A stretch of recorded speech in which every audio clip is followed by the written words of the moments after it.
벤츠 승용차의 정속주행 기능을 사용하다 사고가 난 운전자가 억울함을 호소하고 있습니다.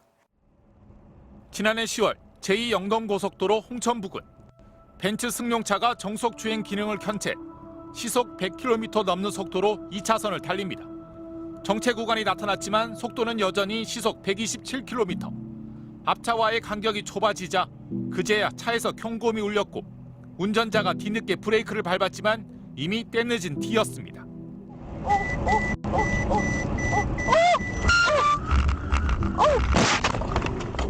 멈춰있던 관광버스를 들이받은 벤츠 승용차. 김 씨는 정속주행 기능의 오작동이 사고 원인이라고 주장합니다. 정속주행 기능으로 달리는 차는 앞차가 나타나면 자동으로 속도를 줄이게 돼 있는데 자신의 승용차는 그렇지 않았다는 겁니다. 벤츠의 블랙박스에 음성 녹음과 함께 사고 전 정황이 꽤 정확하게 기록되었네요. 그래서인지 기자의 사고 상황 설명도 꽤 디테일합니다.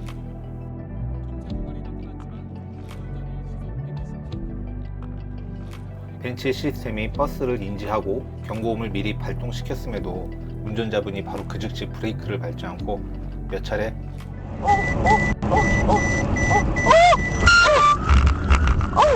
하다가 막판에야 비로소 안 되겠다 싶어 브레이크를 밟았지만 이미 타이밍을 놓친 거죠.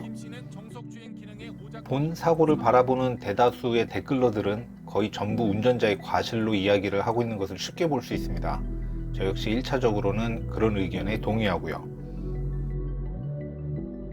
하지만 이런 기능들에 대해서 운전자가 차량 구매 시 자세하게 그 안내를 받지 못할 수도 있고 매뉴얼이 부실하게 제공되어 충분한 정보를 제공받지 못했다면 이런 식의 제조 판매사 책임 전가는 앞으로도 또 발생할 수 있으리라 봅니다. 더불어 자율주행 레벨을 운운하는 요즘 이 정도로밖에는 차량 시스템이 기능하지 못하는가에 대해서도 해당 차량의 기능적 한계점을 분명히 이해해 두는 것도 좋을 것입니다. 그래서 이번 영상에서는 이번 벤츠의 추돌 사고를 계기로 볼보차는 위와 같은 상황에서 어떻게 작동하는지, 그리고 그렇게 본 벤츠의 위와 같은 작동이 정상인지 비정상인지의 여부, 그리고 더 나아가 추가적으로 조심해야 할 사항들은 뭐가 있는지 한번 이야기해 볼까 합니다. 그리고 이를 실증해주는 18년도 유로 엔캡의 테스트 영상도 인용토록 하겠습니다. 물론 그 사이에 시스템이 업그레이드 되었을 브랜드도 있을 수 있겠지만 제가 아는 한 볼보는 현재까지 본 기능과 관련한 업그레이드는 없으므로 그대로 위 시험 결과를 지금의 차량에 대입해도 무리가 없다고 판단됩니다. 먼저 매뉴얼을 쭉 살펴보면 HCC의 한계라는 항목이 나옵니다. 해당 페이지를 보죠.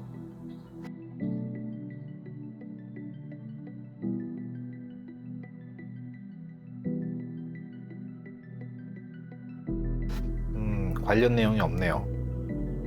충돌 위험이 있을 경우 운전자 지원 시스템의 경고 항목 페이지를 보겠습니다.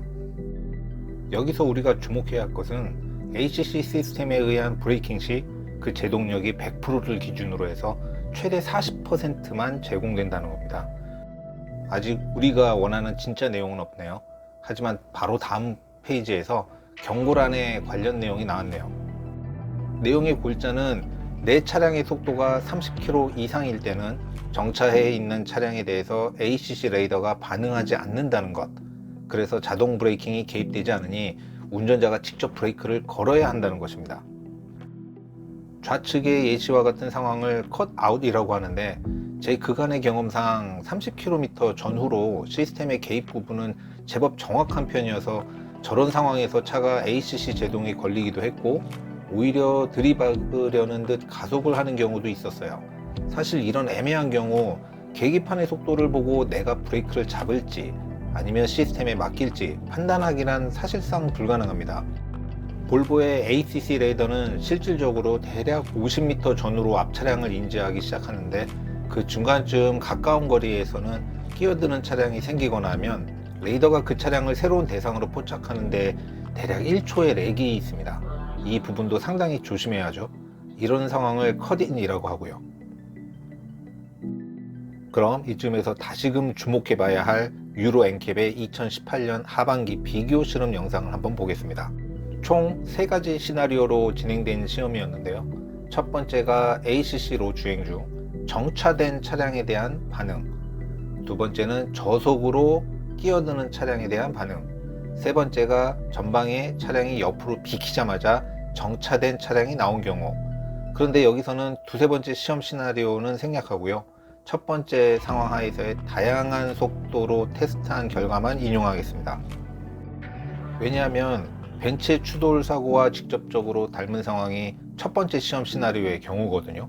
그리고 테스트된 총 10개의 모델 중에서 현재 우리나라에서 판매되는 6개사의 아래 모델만 인용을 하도록 하겠습니다.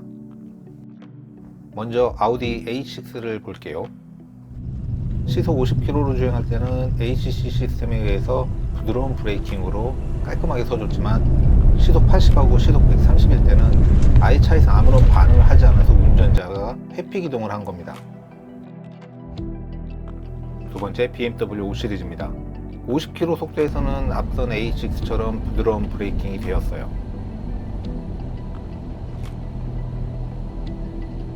근데 시속 80km와 130일 때 80에서는 비상제동이 들어와서 일단 충돌은 잘 막아줬고요. 130km에서는 차가 아무런 반응을 하지 않아서 역시 운전자가 회피기동을 했네요. 벤츠 C클래스입니다. 50km 속도에서는 ACC 시스템이 역시 부드러운 브레이킹을 해줬고요.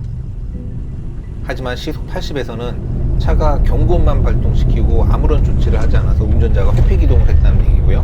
시속 130에서는 반응이 없었다, 경고도 없었다, 이런 내용입니다. 자, 이제 우리나라 현대의 넥소입니다. 50km에서는 역시 부드러운 ACC 브레이킹이 되었고요.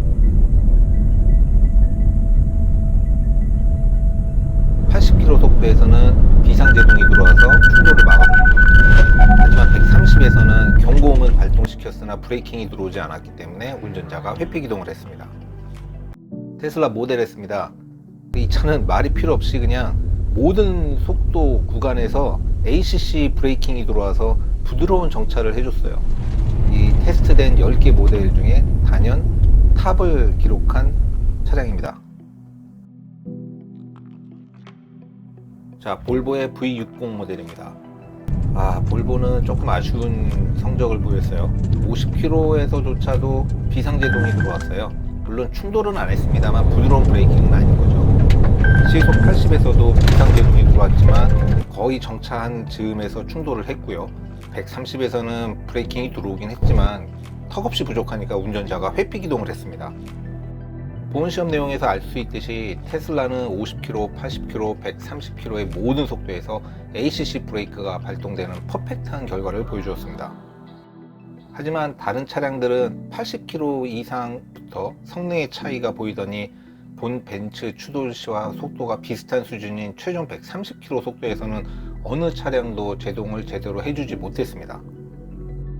특히 제 관심사인 볼보는 50km에서도 비록 충돌은 하지 않았지만 ACC 브레이크가 아닌 비상제동이 개입돼서 간신히 충돌을 피했어요. ACC 레이더의 성능이나 작동 알고리즘이 다른 메이커보다는 다소 부족한 거 아닌가 라는 생각을 하게 되네요. 결론적으로 이번 벤츠의 추돌 상황에서는 오직 하나의 차량만 제외하고 그 어떤 모델도 충돌을 막아줄 수는 없었을 것이다 라는 결론입니다. 테슬라가 대단하네요. 레이더 성능이 다른 브랜드에 비해서 월등히 높은가 봅니다. 본 실험이 2018년도 말에 시행되었으니 지금 이 시점에서 시스템이 업그레이드가 된 메이커가 있다면 위 결과보다는 나은 성능을 보이겠지만 적어도 볼보는 현재까지 시스템에 별다른 개선이 없었으므로 볼보가 본 사고의 유형과 같은 상황에 놓였다고 가정하더라도 충돌을 막아줄 수는 없었을 것으로 예상됩니다. 하지만 김 씨는 딜러로부터 정속주행 기능에 대한 주의사항을 들은 적이 없다고 반박했습니다. 그런 얘기 들어본 적이 없어요. 다른 분들한테 한번 여쭤봐도 차가 감속되지 않은 건 들어본 적이 없습니다. 마지막으로 하나 짚고 넘어갈 것이 이번 벤츠 사고 차주분의 마지막 인터뷰에서처럼 난 그런 설명 들은 적 없다 라고 하면 이게 과연 먹히는 이유일까요? 더군다나 차의 기능이 한두 가지가 아닌데 차량 출고 시 담당 딜러분이 그걸 다 일일이 설명하는 건 사실 불가능한 일이죠. 게다가 경력이 짧은 딜러분에게 출고받으시는 고객은 설명을 아예 못 들을 수도 있고요. 저의 경우 과거 신차 출고 시 약 2시간 정도를 설명했지만 나중에는 대부분 잘 기억하지 못하는 게 일반적이더라고요. 그렇기 때문에 매뉴얼이라는 게 대단히 중요하다고 생각합니다. 그런데 타사는 어떤지 모르겠지만 볼보의 경우에는 이 매뉴얼이 문제가 될 수 있어 보여요. 예전 같으면 신차 패키지에 근 500페이지짜리 두툼한 본 매뉴얼이 파우치에 포함돼서 나왔는데 19년식부터는 이 두꺼운 본 매뉴얼은 온라인 PDF로만 제공하고 이를 요약한 몇 개의 단행본만 제공됩니다. 그런데 이 단행본 내에서 ACC에 관한 내용을 보면 각 버튼의 기능이 무엇인지에 대한 짤막한 설명만 나와 있지 주의사항 또는 각종 디테일한 정보는 기재되어 있지 않습니다. 그렇다면 차주가 이 부분에 대한 정확한 기능 설명을 보려면 어떻게 해야 하나? 제일 좋고 편한 방법은 볼보코리아의 홈페이지에서 다운로드 받아 스마트폰이나 PC로 보는 겁니다. 요즘 스마트폰들 많이 보시잖아요. 물론 차량 내 시스템에 친절하게도 이 오너 매뉴얼이 탑재되어 있어 어떤 궁금증이 생기면 들어가 볼 수는 있습니다만 특정한 궁금증에 대한 해설을 찾아보기가 과연 쉬울까요? 키워드로 찾으려고 해도 한글 입력이 제대로 안 되는데. 그나저나 이렇게 친절하지 못한 매뉴얼을 봐야 하는 소비자는 문제일까요? 전처럼 본 매뉴얼을 책으로 주면 과거 독서 습관을 살려서 그리고 책만이 주는 고유의 감성을 느끼며 조금씩 읽어보며 완독해 나가기가 더 용이하지 않을까요? 어디까지 읽었는지 표식도 쉽죠. 밑줄 그어가는 재미도 있고. 전자책이 시장에 나온 지 오래됐지만 아직까지 책의 영역을 넘어서지 못하는 건 책이 가진 그 나름의 감성과 가독성 때문인지도 모르겠습니다. 어쨌든 결론은 구매자분들이 차량의 모든 기능들에 대한 명확한 한계점을 반드시 의무적으로 알아봐야만 하고 그 정보 접근에 있어 제조 판매사는 철저한 준비와 배려를 해줘야 한다는 것입니다. 이번 벤츠의 사고는 대체로 차주분에게 모든 책임이 있는 식으로 여론 재판은 끝난 것 같은데요. 그건 여론 재판이고 현재 매뉴얼을 부실하게 주는 볼보는 이 부분에 대한 보완이 필요하지 않을까 생각되네요. 종이값 아끼려다 더 큰 지출하는 일이 부디 없기를 바라고. 아니 뭐 내가 그걸 왜 바래? 이렇게 사인 받으려나?